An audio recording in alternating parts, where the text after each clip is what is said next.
चलिए जा नमस्कार दोस्तों। मेरा नाम है प्रकाश चंद्र शर्मा है और आगे अपन कल जो पढ़ा था उसके आगे अपन करिए आगे स्टडी जारी रखते हैं।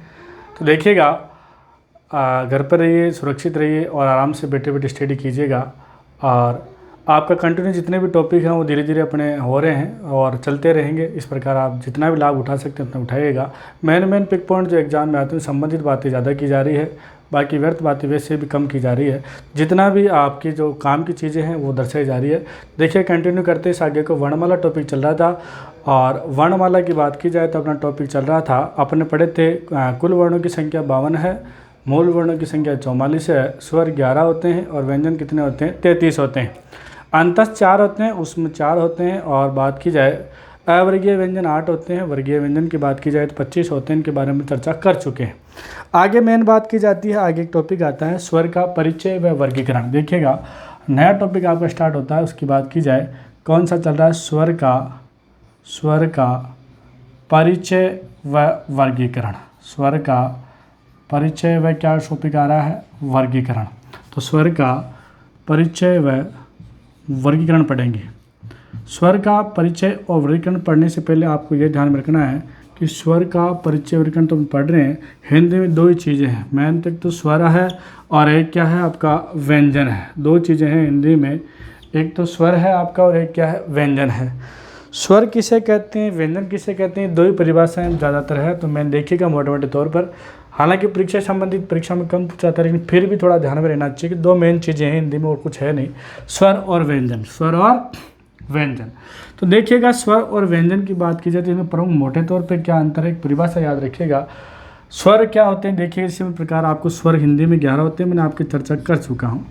स्वर की बात की जाए कि वे ध्वनियाँ जिनके उच्चारण में किसी अन्य ध्वनि की सहायता नहीं ली जाती, वे ध्वनियाँ जिनके उच्चारण में किसी अन्य ध्वनि की सहायता नहीं ली जाती उन्हें क्या कहा जाता है, हिंदी में स्वर कहा जाता है।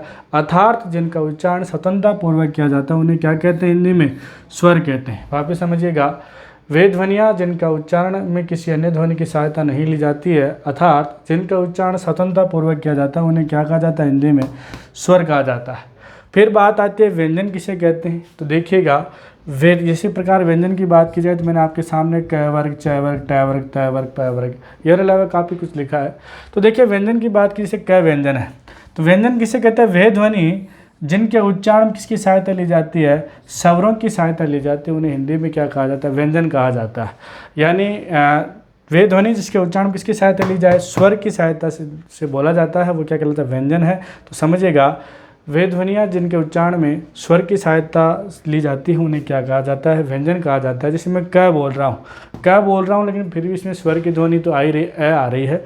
अगर मैं का बोलता तो स्वर तो का तो आ आएगा, बिना स्वर के उच्चारण नहीं, इनका उच्चारण नहीं हो पाता है। इसका मतलब जब भी कोई आप व्यंजन बोलते हैं तो हमेशा उनमें किसकी सहायता ली जाती है, स्वर की सहायता से ली जाती है। तो वे ध्वनियाँ जिनके उच्चारण में स्वरों की सहायता ली जाए उन्हें व्यंजन कहते हैं। वे ध्वनियाँ जिनका उच्चारण स्वतंत्रता पूर्वक करवाया जाता है या स्वतंत्रतापूर्वक होता है, किसी अन्य ध्वनि की सहायता नहीं ली जाती, उन्हें क्या कहा जाता है, स्वर कहा जाता है। तो यहाँ तक समझिएगा। यहाँ परिभाषा की बात की जाए, मैंने परिभाषा आपको बोल दी है लेकिन फिर भी हल्के हल्के में लिख देता हूँ। छोटी सी परिभाषा है, स्वर किसे कहते हैं, तो यहाँ लिखिएगा स्वर की परिभाषा। स्वर की परिभाषा की बात की जाए तो वे ध्वनियाँ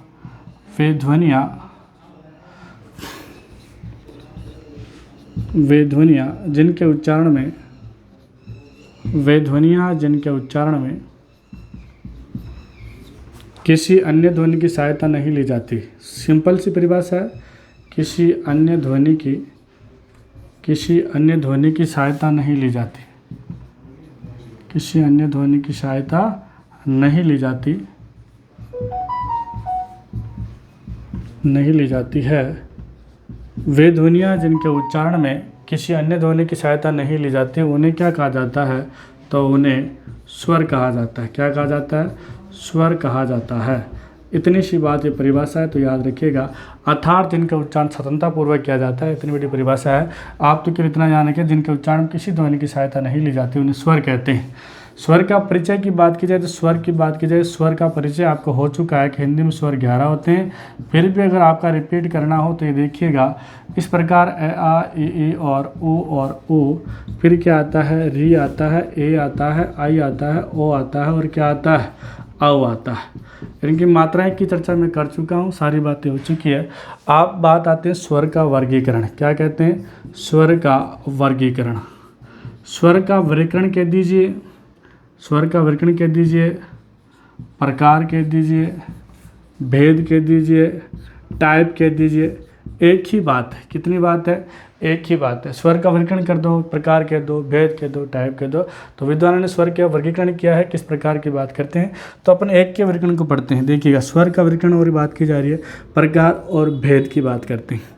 सबसे पहले जो भेद बांटा गया है, सबसे पहले भेद की बात की जाए तो देखिएगा, एक मिनट आप यहाँ तक स्क्रीनशॉट ले लीजिएगा, क्योंकि मुझे थोड़े बोर्ड की आवश्यकता पड़ेगी, इसलिए यहाँ तक एक बार ले लीजिएगा। इसके बाद अपन आगे कंटिन्यू करते हैं। हाँ, ले लीजिएगा स्क्रीनशॉट, उसके बाद आगे चलते हैं।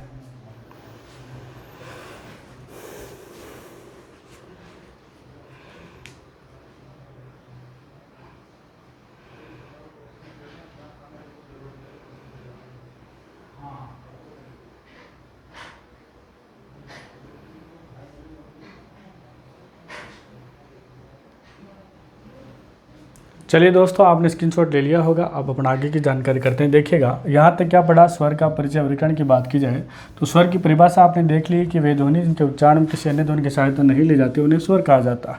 स्वर की बात की जाए तो स्वर 11 होते हैं। अब अपन क्या पढ़े थे? स्वर का वर्गीकरण, प्रकार और भेद की बात कर रहे हैं। तो वर्गीकरण प्रकार की बात की जाए, सबसे पहला भेद की बात करें। देखिएगा, सबसे पहले भेद को क्या कहते हैं? ह्रस्व स्वर। क्या कह सकते हैं यहाँ? ह्रस्व स्वर। समझिएगा, सबसे पहले भेद की बात की जाए उच्चारण काल के आधार पर। किसके बात की बात कर रहे हैं? उच्चारण काल के आधार पर। उच्चारण काल के आधार पर देखिएगा, उच्चारण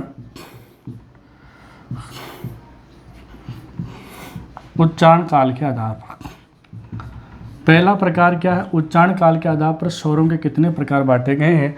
उच्चारण काल के आधार पर बात करें तो स्वरों के कितने प्रकार है? देखिएगा, उच्चारण काल के आधार पर स्वर के 3 प्रकार हैं। कितने प्रकार है? 3 प्रकार। सबसे पहले बात की जाए, एक तो शब्द आता है ह्रस्व स्वर। क्या आता है? ह्रस्व स्वर।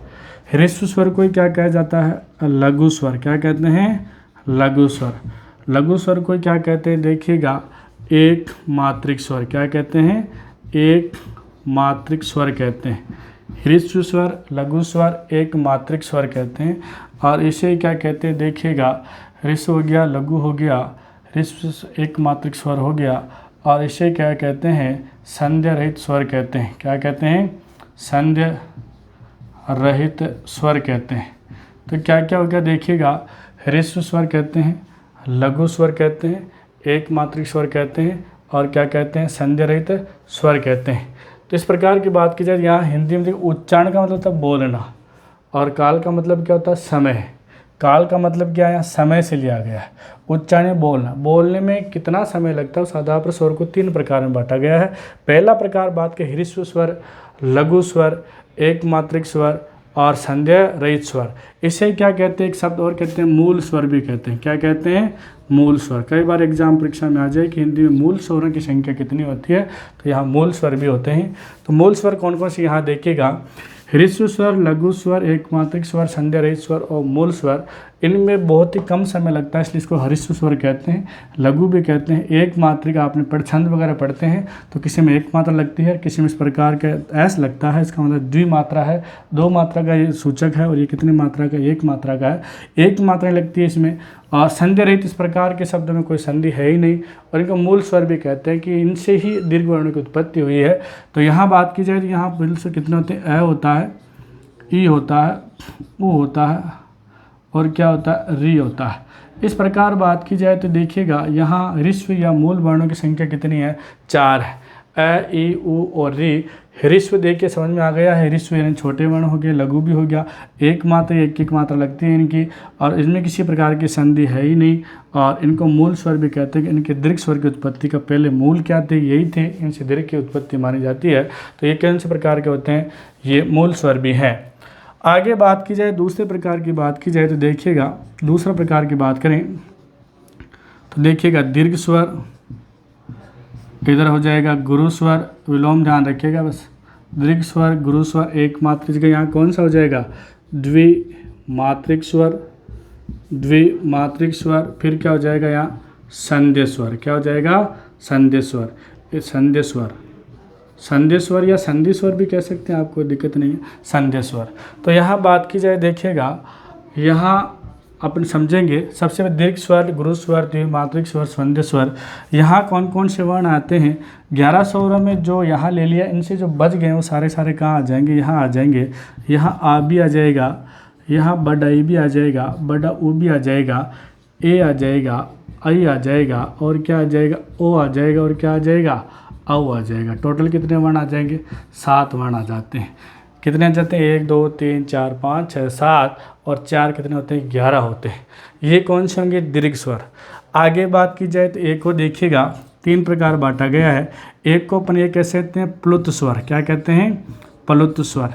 प्लुत स्वर की बात की जाए, प्लुत स्वर और प्लुत स्वर की बात करें, इसको त्रिमात्रिक भी कहते हैं। क्या कहते हैं इसको, त्रिमात्रिक भी आप कह सकते हैं, त्रिमात्रिक स्वर, त्रिमात्रिक स्वर। ये हमेशा कहाँ लगता है, तो ये हमेशा संस्कृत के मंत्र तंत्र में काम में आता है, संस्कृत के मंत्र तंत्र में अधिकांश काम में आता है। जहाँ पर भी प्लुत स्वर लगाना होता है वहाँ हिंदी का 3 लिख देते हैं, क्या लिख देते हैं, 3 लिख देते हैं। उदाहरण के तौर पे बात की जाए, जैसे कि मैंने एक शब्द क्या लिखा है, ओम लिखा है, क्या लिख दिया, ओम। देखिएगा ओम लिख दिया, या मैं सब क्या लिख देता हूँ, दीदी लिख देता हूँ, क्या लिख देता हूँ, दीदी लिख देता हूँ। अब देखिएगा मैं आपको ये समझा देता हूँ टॉपिक क्या कहना है। उच्चारण काल, काल का मतलब होता है बोलना, उच्चारण का मतलब बोलना, काल यानी समय। समय के आधार पर उच्चारण, बोलने के समय के आधार पर हिंदी में विद्वानों ने कितने प्रकार बांटा है, इनमें 3 प्रकार बांटा है, ह्रस्व दीर्घ प्लुत। सबसे कम समय लगता है वो उसको क्या कहते हैं, ह्रस्व स्वर, एक मात्रिक स्वर, एक मात्रा का समय लगता है, एक निमेष का समय लगता है। एक बार आपके पलकें झपकती है तो इस प्रकार इनका उच्चारण हो जाता है, बहुत ही कम समय लगता है। इनसे दुगना समय किस में लगता है, इन दीर्घ स्वरों में लगता है, यानी आपकी 2 बार पलकें जब झपकती है तब इनका उच्चारण होता है, इसलिए इनको द्विमात्रिक स्वर कहते हैं। तो इनसे दुगना इनमें लगेगा, और फिर इनसे भी ज़्यादा समय किस में लगता है, प्लुत में लगता है, इसलिए इसको क्या कहते हैं, 3 मात्रिक स्वर कहते हैं। और इसका प्रयोग संस्कृत के मंत्र तंत्र में होता है। जिसको भी आगे प्लुत बनाना उसके आगे हिंदी का 3 लिख देते हैं, क्या लिख देते हैं, हिंदी का 3 लिख देते हैं। इसका मतलब कौन सा स्वर हो जाता है, प्लुत हो जाता है। जिस प्रकार आपने क्या लिखा, अब जैसे आपको पता है कि आप यहाँ बोलेंगे ए, समय कम लगता है ए, और ए की जगह आ समय ज़्यादा लगा, ए आ, और यहाँ देखिएगा ओम, यानी समय लग रहा है, ई ऊ, इसका मतलब समय लगता है। तो समय यानी उच्च बोलने में समय के आधार पर 3 प्रकार से बांटा है, ह्रस्व स्वर, दीर्घ स्वर और कौन सा है, प्लुत स्वर है। बहुत ही आसान है। ये बात की जाए, प्लुत स्वर की बात की जाए तो वैदिक संस्कृत जब चलती थी तब इनका प्रयोग ज़्यादा था। लौकिक संस्कृत में इनका प्रयोग लगभग प्लुत का कम ही कर दिया, और वर्तमान में बिल्कुल ही कम है। इस प्रकार की बात बंदी हो गया है। तो इसका मतलब मेन बात क्या है, प्लुत वैदिक संस्कृत में ज़्यादा चलते थे। वैदिक संस्कृत जब चलती थी तब की बात है, यानी 1500-1000 ईसा पूर्व की बात है। लौकिक में इनका वैसे ही कम हो गया, और वर्तमान में देखा जाए तो प्लुत की बात बहुत ही कम लगाते हैं। संस्कृत के मंत्र तंत्र अपन जहाँ भी करते हैं वहाँ इस प्रकार का आपने आरती वारती में देखा होगा, तो वहाँ अपन ओम शब्द है, या किसी को आवाज़ देते हैं, आवाज़ देते समय भी लंबी जो स्वर है, जैसे दी दी, ई को आपने लंबा खींचा, और लंबा खींचा इसका मतलब ये भी क्या हो गया, प्लुत हुआ। हिंदी बहुत ही आसान विषय है, कोई विषय आसान विषय है, एक बार पढ़ने से आपकी आदि क्लियर हो जाती है। और देखिएगा कई बार धारणाएं गलत बन जाती है तो फिर हिंदी समझ में नहीं आती है। तो धारणाएं आपकी चेंज कीजिएगा। किस प्रकार की बात है, एक बार क्या हुआ, एक हाथी जो है बहुत बड़ा हाथी होता है, और पतली रस्सी से क्या होता है, बंधा होता है, बहुत ही बारीक रस्सी से बंधा होता है। तो ये व्यक्ति वहाँ से गुजरता है, और गुजरता है तो वो देखता है कि हाथी है जो बिल्कुल ही पतली रस्सी से बंधा हुआ है, और व्यक्ति को उसको हंसी आ जाती है उसके मालिक पे कि यार कितना मूर्ख मालिक है, इस हाथी को पतली रस्सी से बांधा गया है, बहुत ही पतली रस्सी से क्या है बांध रखा। उसको हंसी आ जाती है, उसके मालिक से पूछ ही लेता है, और पूछ लेता है, ये कहता है कि देख कैसा आदमी है तू, इसे इतना बड़ा हाथी है, इसको बहुत ही पतली सी जो सड़ी गली है, शायद मेरे हिसाब से बहुत ही पुरानी है, फिर भी तूने इसको क्या कर रखा है, बांध रखा है। बांध रखा है तो कभी भी उड़ा कर जा सकता है। उसके मालिक ने उस व्यक्ति से कहा, देखिएगा जब मैं हाथी लाया था ना, बहुत सब हाथी लाया था, उस समय हाथी बहुत छोटा था, रस्सी क्या थी, मजबूत थी क्योंकि नई थी। उस समय इस हाथी ने बहुत ही झटके खाए थे, और ये रस्सी उसे नहीं टूटी थी, और बेचारा हाथी आज भी ये समझता है कि रस्सी मेरे से क्या है, मजबूत है, इसलिए झटके ही नहीं खाता। तो कई बार धारणा बना ले, पूर्व धारणा बना ले कि हिंदी हमें आएगी नहीं, बहुत ही कठिन विषय है, और ये धारणा बन जाए आपकी तो फिर आपको वो सिखा नहीं सकता। लेकिन इस धारणा को चेंज कीजिएगा, आराम से देखिएगा, अगर धीरे धीरे आप पढ़ते हैं तो आपकी सारी चीज़ें क्या हो जाती है, क्लियर हो जाती है। इस प्रकार की बात है, किसी बंधन में न रहें, आराम से इस प्रकार देखिएगा। तो अपन पहला प्रकार पढ़ रहे हैं, उच्चारण काल के आधार पर पढ़ रहे थे। 3 प्रकार बांटा गया, ह्रस्व स्वर, लघु स्वर, एक मात्रिक स्वर, संधि रहित स्वर, मूल स्वर। ह्रस्व स्वर की बात की जाए तो अ, ई, उ और री होते हैं। फिर बात की जाए दीर्घ, गुरु, द्विमात्रिक, संधि स्वर की बात की जाए तो ये हिंदी में 7 होते हैं। प्लस स्वर ये हिंदी का है जिसमें 3 लग जाता है, ओम जिधि। इसका प्रयोग आजकल नहीं किया जाता, मूलतः 2 ही काम में आते हैं, ह्रस्व और दीर्घ है। फिर भी आपको उच्चारण काल के आधार कितने प्रकार पढ़ने हैं, आपको 3 प्रकार पढ़ने हैं। स्क्रीनशॉट ले लीजिएगा, उसके बाद अपना आगे बढ़ते हैं। चलो दोस्तों, आपने स्क्रीनशॉट ले लिया होगा, इसके आगे जानकारी करते हैं। देखिएगा, उच्चारण काल के आधार पर पढ़ के ह्रस्व, लघु, एक मात्रिक, संधि रहित, मूल 4 होते हैं, और दीर्घ, गुरु, द्विमात्रिक, संधि स्वर ये 7 होते हैं। प्लुत स्वर की बात की जाए तो किसी को आवाज़ देते समय, रोते समय इस प्रकार की जब ध्वनि आ जाती है, इसमें लंबी आवाज़ निकलती है, तो वहाँ कौन सा स्वर माना जाता है, प्लुत स्वर माना जाता है। अगली बात करेंगे अपन, देखिएगा अगली चर्चा करते हैं। अगली चर्चा की बात करें, दूसरा प्रकार, किसका कौन सा प्रकार पढ़ रहे हैं अपन, दूसरा प्रकार की बात करें तो हिंदी में बढ़ता दूसरा प्रकार ओष्टाकृति के आधार। किसके बाद है, ओष्टाकृति के आधार। ओष्ठ प्लस आकृति बराबर क्या बन जाती है, ओष्टाकृति के आधार पर। ओष्टाकृति के आधार पर बात करें, ओष्टाकृति के आधार पर स्वर कितने होते हैं, तो ओष्टाकृति के आधार पर स्वरों के प्रकार की बात करें कि ओष्टाकृति के आधार पर स्वर के प्रकार कितने होते हैं। ओष्टाकृति के आधार पर स्वरों के 2 प्रकार होते हैं। कितने प्रकार होते हैं, 2 प्रकार होते हैं। पहली बात की जाए, देखिए कौन कौन सा होता है, तो अपन बात करते हैं वृत्ताकार। कौन सा होता है, वृत्ताकार। और एक बात करते हैं कौन सा होता है, अवृत्ताकार होता है। कौन सा होता है, अवृत्ताकार। वर्ताकार और अवर्ताकार का मतलब क्या है कि जिन वर्णों को बोलते समय अपने होंठ बिल्कुल गोल हो जाते हैं ना, गोल गोल हो जाते हैं, उन्हें क्या कहते हैं, वर्ताकार कहते हैं। जिनमें होंठ गोल गोल हो जाए उन्हें वर्ताकार कहते हैं। कौन कौन से होते हैं, देखिएगा वर्ताकार में कौन कौन से होते हैं, देखिए कौन गोल गोल, जैसे ऊ बोले ना, ऊ होंठ गोल हुए कि नहीं, ये ऊ और ऊ बोल के चेक कर सकते हैं आप, ओ। फिर बात की जाए यहाँ क्या आ जाएगा, ओ और औ, ओ और औ, ओ और औ, इनको वर्ताकार कहते हैं। वर्ताकार की आपसे संख्या पूछे कितनी मानी जाती है, 4। कितनी होगी बताओ, 4 होती है वर्ताकार की संख्या। अवर्ताकार की बात की जाए, अवर्ताकार की बात करें, अवर्ताकार और अवर्ताकार की संख्या कितनी होती है हिंदी में, देखिएगा तो याद कीजिएगा। अवर्ताकार जिनमें होंठ गोल नहीं होते हैं, जिसमें होंठ बिगड़ जाते हैं, उन्हें क्या कहते हैं, अवर्ताकार कहते हैं। तो जो बच गए स्वतः ही क्या बन जाएंगे, अवर्ताकार बन जाएंगे। कौन कौन बच गया, देखिएगा आपका बच गया था, अ बच गया, आ बच गया, छोटी ई बच गया, बड़ी ई बच गया, री बच गया, ए बच गया, और क्या बच गया, आई बच गया। तो ये कितने हो गए, ये बताओ कितने प्रकार हो गए, 7 हो गए। तो 7 और 4 कितने होते हैं, 11 होते हैं। तो 7 और 4 11। तो ये किसके आधार पर बांटे गए, ओष्टाकृति के आधार पर बांटे गए, ओष्टाकृति के आधार पर। अब तीसरा प्रकार अपन पढ़ते हैं, क्या पढ़ेंगे, देखिएगा। तीसरा प्रकार है जिह्वा की सक्रियता के आधार पर। जिह्वा की सक्रियता के आधार पर, जिह्वा की सक्रियता के आधार पर। और जिह्वा की सक्रियता के आधार पर बात करेंगे कि यहाँ कितने प्रकार बांटे गए हैं। तो जिह्वा की सक्रियता के आधार पर बात करें तो यहाँ 3 प्रकार बांटे गए। कितने प्रकार बांटे गए, 3 प्रकार में लिख देता हूँ, क ख ग। अग्रस्वर, मध्यस्वर, अग्रस्वर, मध्यस्वर, और कौन सा आता है आगे, पश्चस्वर। 3 स्वर बांटे, अग्रस्वर, मध्यस्वर और कौन सा आता है, पश्चस्वर। अब देखिएगा 3 भाग है, आपके जीवा है, आपके जीवा को जो भाग दिखाई देता है, आप जहाँ से टेस्ट करते हैं ना, वहाँ जो भाग दिखाई देता है वो अग्रस्वर। कौन सा स्वर है, अग्रस्वर है। कहते हैं लड़कों की जीभ इतनी लंबी है, लड़कियों की इतनी मान लेते हैं। तो जीभ की बात की जाए तो लड़कों का जो आगे का जो सिरा है वो अग्रस्वर कहलाता है। जहाँ का आपका काकल्या जो है, वो काकली लटका हुआ आपको दिखेगा, यहाँ कंठ कहते हैं, वहाँ काकल्य होता है, वो कौन सा स्वर कहलाता है, मध्य स्वर है। और जो यहाँ जो बात की जाए, जीभ बाहर निकलती इतनी लंबी हो जाती है, यहाँ बात की जाए तो कौन सा स्वर है, पश्चस्वर है। तो देखिएगा पश्चस्वर की बात की जाए, याद कैसे करेंगे, पश्चस्वर है।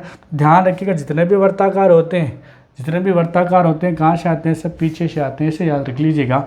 यहाँ वर्ताकार टिप लीजिएगा, वर्ताकार में कौन सा आ गया, ऊ आ गया, बड़ा ऊ आ गया, ओ आ गया और क्या आ गया, औ। यहाँ तक देखिएगा चारों वर्ताकार पसत स्वर है। एक और याद रखिएगा, यहाँ एक शब्द याद कर लीजिएगा, और आ क्या आएगा, आ, ये पसत स्वर हो गया। मध्य स्वर की बात की जाए तो मध्य स्वर हो गया। मध्य स्वर एक ही, एग्जाम में कई बार पूछा गया है कि मध्य स्वर की संख्या कितनी है। मध्य स्वर की संख्या 1 है और पसत स्वर की संख्या कितनी है, 5 है।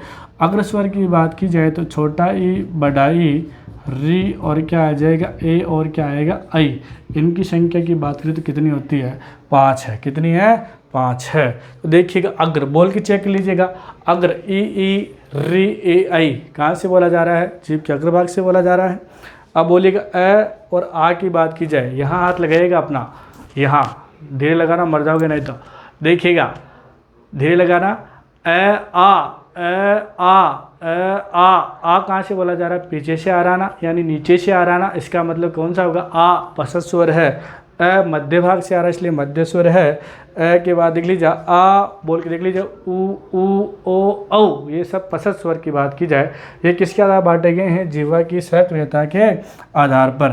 तो दो प्रकार पढ़ लिए यहाँ, औष्ठाकृति के आधार पर और क्या पढ़ रहे हैं, जीवा की सक्रियता के आधार पर पढ़ रहे हैं। तो यहाँ देखिए, यहाँ तक उतारिएगा, स्क्रीनशॉट लीजिएगा, उसके बाद अपना आगे चर्चा करते हैं।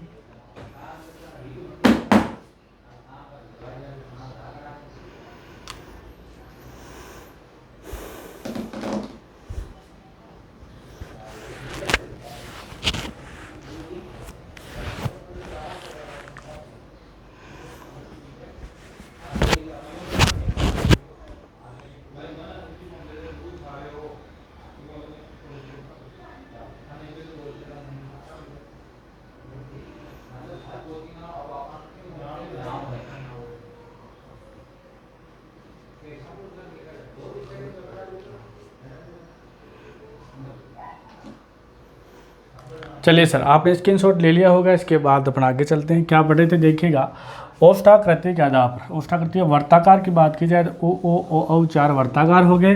अवर्ताकार की बात की जाए जितने बच गए वो क्या बन गए, अपना अवर्ताकार। आगे बात की जाए जीवा की सक्रियता, देखिए जीवा जब काम करती है उसके आधार बांटे गए हैं। अग्र स्वर में ध्यान रखिएगा, आपको याद कैसे करना, मध्य याद के लिए, मध्य में आता है, जितने भी वर्ताकार होते हैं सब पसस में आते हैं और आ इसमें आता है। बाकी जो बच गए वो सारे कहाँ आते हैं, अग्र स्वर में आते हैं। कहाँ आते हैं, अग्र स्वर में आते हैं। देखिएगा चौथा प्रकार पढ़ते हैं। चौथा प्रकार है अपना किसके आधार पढ़ते हैं, मुखाकृति के आधार पर। किसके आधार पर है देखिएगा, मुखाकृति के आधार पर। चौथा प्रकार के अपन चर्चा कर रहे हैं। चौथा प्रकार है किसके आधार पर है, मुखाकृति के आधार पर।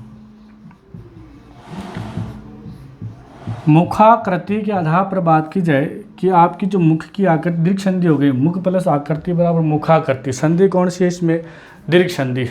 मुखाकृति, आपका जो मुख है उस मुख के आधार पर कितने प्रकार बांटे गए इनके, देखिएगा 4 प्रकार बांटे गए। आपका ये मुंह है, इस मुंह के आधार पर 4 प्रकार बांटे गए। आपकी मुंह की आकृति 4 प्रकार से बनती है और 4 प्रकार से बनती है इसलिए 4 प्रकार बांटे गए। देखिएगा कौन कौन सा है, यहाँ देखिएगा क, इसको कहते हैं, क्या कहते हैं, संवृत स्वर। क्या कहेंगे, संवृत स्वर। आगे देखिएगा दूसरा प्रकार बांटा गया, उसी को क्या कहेंगे, अर्ध संवृत स्वर। क्या कहते हैं, अर्ध संवृत स्वर। तीसरा प्रकार बांटा गया, उसे क्या कहते हैं, अर्ध विवृत स्वर। अर्ध विवृत स्वर। और चौथा प्रकार बांटा गया है, उसे क्या कहते हैं, विवृत स्वर। क्या कहते हैं, विवृत स्वर। देखिएगा समझिएगा, इनको समझिएगा। क्या कहा गया है, संवृत स्वर, अर्ध संवृत स्वर, अर्ध विवृत स्वर और विवृत स्वर। विवृत का अर्थ फैलना होता है, संवृत का अर्थ सिकुड़ना होता है। कैसे याद करेंगे देखिएगा, इनमें बात कीजिए आपके मुख की आकृति जो बनती है ना, आपकी मुख की आकृति बनती है, उस आकृति 4 प्रकार से बनती है।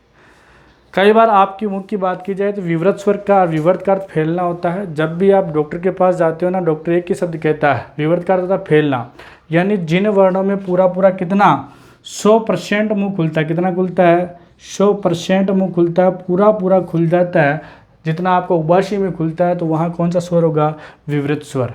100% किस में खुलेगा, जब भी आप डॉक्टर के पास जाते हो, डॉक्टर क्या कहता है, बोल बेटा, तब तक ही आप कह देते हो ला आ, कह देते हो ना, क्यों?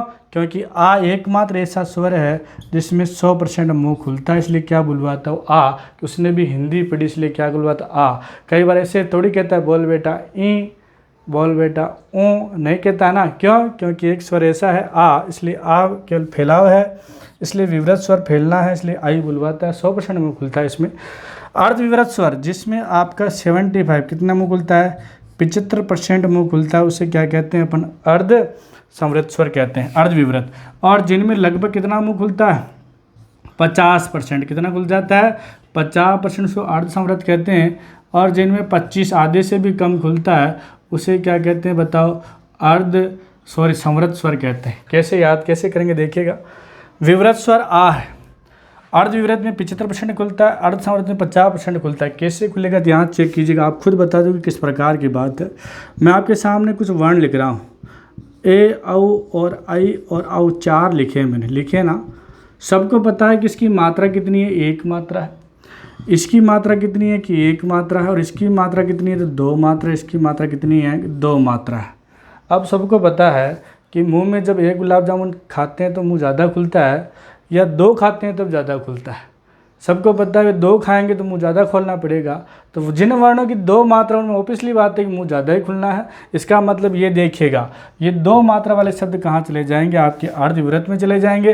कौन कौन से हो गए यहाँ? आई और क्या हो गया? औ। और जो 1-1 मात्रा वाले हैं कहाँ चले जाएंगे? गुण में चले जाएंगे। तो यहाँ बन जाएगा ए और क्या बन जाएगा? औ। अब एक शब्द और आपको याद रखना है, देखिएगा यहाँ चर्चा कर चुके हैं। 2 गुलाब जामुन खाएंगे तो उनमें मुंह ज़्यादा खुलेगा, और ज़्यादा खुलेगा उसको अर्ध विवृत कहते हैं, 75%। और बात की जाए जिनमें 1-1 गुलाब जामुन खाते हैं मुंह कम खुलता है, उसको अर्ध संवृत 50%, लगभग आधा मुंह खुलेगा। और यहाँ एक शब्द और याद रखना आपको, ए भी याद रखना है। क्या याद रखना है? ए। इसको आपको ऑब्वियसली याद रखना है, बाकी मैंने समझा दिया। अब देखिएगा अर्ध, इसकी बात की जाए संवृत स्वर के, संवृत का सिकुड़ना होता है। जिनमें आधे से कम मुंह खुलता है उनको क्या कहते हैं? संवृत स्वर कहते हैं। ऐसे व्यंजन जो बच गए वो वैसे कहाँ चले जाएंगे? संवृत में चले जाएंगे। कौन कौन सा बच गया? सबको पता है। आ गया तो क्या बचा? छोटी बच गया, बड़ी बच गया, आ और छोटा ऊ, और कौन सा बच गया? बड़ाऊ बच गया, और री बच गया। इसका मतलब ये कितने बच गए? 5 तो ये हो गए, 5 और 2 7, और 7 और 3 10 और 1 11 हो गए 11 स्वर। देखिएगा आप बोल के भी चेक कर सकते हैं। आप मुंह बोलिएगा, आपका आधे से कम खुलेगा। ई उ री, कितना मुंह खुला आपका? थोड़ा ही खुला ना। थोड़ा खुला तो क्या कहलेगा? संवृत। ई उ री। और ए ओ, इसको कैसे देखिए कंपेयर कीजिएगा। ए आई। तो सबको पता है ए में मुंह कम खुल रहा है, बोल के देख लीजिएगा। आई में ज़्यादा खुलेगा। ओ औ, ए आई औ, इसका मतलब यहाँ इनसे ज़्यादा मुंह यहाँ खुल रहा है, और तो ये अर्ध संवृत हो गया। और विवृत स्वर की बात की आ, इसमें कितना मुंह खुल रहा है? 100% खुल रहा है। तो ये किसके आधार? मुखाकृति के आधार। स्क्रीनशॉट ले लीजिएगा, उसके बाद फिर हम आगे चर्चा करते हैं। चले दोस्तों, आपने स्क्रीनशॉट ले लिया होगा, वापस देखिएगा एक बार। मुखाकृति के आधार पर बात की जाए, जिसमें 25% मुंह खुलता है उसको संवृत स्वर कहते हैं। ये स्वर आते हैं इसमें ए उ री। जिनमें 50% मुंह खुलता है उनको अर्ध संवृत कहते हैं, ए ओ आता है। जिनमें 75% मुंह खुलता है उनको अर्ध विवृत कहते हैं, आई औ आता है। और जिनमें 100% खुलता है उसको विवृत स्वर कहते हैं, इसमें क्या आ आता है। यहाँ तक की अपन जानकारी कर चुके हैं। देखिएगा आराम, देखिएगा कई बार क्या होता है, एक बार एक छोटा सा बालक था। छोटा सा क्या था? एक बालक था, एक बच्चा था, और वो एक गुब्बारे वाले को देख रहा होता है। गुब्बारा वाला क्या करता है, कुछ थोड़ी देर होती है हरा रंग का गुब्बारा ऊपर छोड़ देता है। उसकी बिक्री जैसे कम होती है वो 1-2 गुब्बारे हवा में छोड़ देता है। वो बालक उसके पीछे से देख रहा होता है कि कभी वो हरा छोड़ता है, कभी वो नीला छोड़ता है, कभी वो लाल छोड़ता है। जब भी कोई समय आता है गुब्बारा उस आसमान में छोड़ देता है, ताकि वो बच्चे के गुब्बारा थोड़ी देर चलता है, फूट जाता है, उसके बाद वापस वो मांग करने लग जाते हैं बच्चे, उसकी बिक्री वापस बढ़ जाती। पीछे से खड़ा बच्चा, एक बच्चा बैठा होता है, वो उसको काफ़ी देर से सोच रहा था। इसने काला गुब्बारा जो टांग रखा है वो काफ़ी देर से उड़ा नहीं रहा है, जबकि सारे रंग के क्या उड़ा रहा है? गुब्बारे उड़ा रहा है। तो उससे रहा नहीं गया और जाकर उस व्यक्ति से पूछ लेता है, और जाके पूछता है कि भैया एक बात बताओ, आप सारे रंग के गुब्बारे उड़ा रहे हो, लाल भी उड़ा रहे हो, पीला उड़ा रहे हो, क्या ये काला गुब्बारा नहीं उड़ता है क्या? काला रंग का गुब्बारा नहीं उड़ता है क्या? उस व्यक्ति ने कहा, अरे बच्चा, ये रंग की वजह से गुब्बारा नहीं उड़ता है, बल्कि इसके अंदर क्या भरी जाती है? हवा भरी जाती है। हवा की वजह से क्या होता है? गुब्बारा, और जितनी हवा होगी उतना ही क्या जाता है? ये ऊंचा जाता है। तो यही जीवन का रहस्य। अगर आपके ऊपर सकारात्मकता के रूप में हवा भरी है, यानी पॉजिटिविटी है, तो आप बात कीजिए, आप लक्ष्य की अग्रसर रहेंगे। और आपकी बात की जाए, गुब्बारे में एक हल्का सा छेद हो जाता है तो उसकी हवा निकल जाती है, उससे पंचर हो जाता है। उसी प्रकार आपकी पॉजिटिव ज़िंदगी में कोई व्यक्ति नेगेटिव विचार ले आता है तो आप भी उसी प्रकार नकारात्मक वाली बातें हो जाती है, यानी आप भी उस लक्ष्य की ओर से भटक जाते हैं। तो ये ध्यान है कि गुब्बारा जब हवा होती है तो ऊपर की ओर जाता है, जब उसमें पंचर हो जाता है तो कहाँ आ जाता है, नीचे आ जाता है। उसी प्रकार ये व्यक्तित्व है, आप जिस प्रकार बनाना चाहते हैं, पॉजिटिव रहना चाहते हैं, उसी प्रकार आपका ये व्यक्तित्व ऊपर नीचे हो जाता है। हमेशा इस प्रकार के पंचर या इस प्रकार के कांटों को अपने आसपास नहीं आने दें, हमेशा पॉजिटिव रहें और लगातार अपनी स्टडी को जारी रखें। आज के लिए इतना ही, धन्यवाद है। इस वीडियो को लाइक शेयर करें और आज के लिए इतना ही, धन्यवाद। वक्त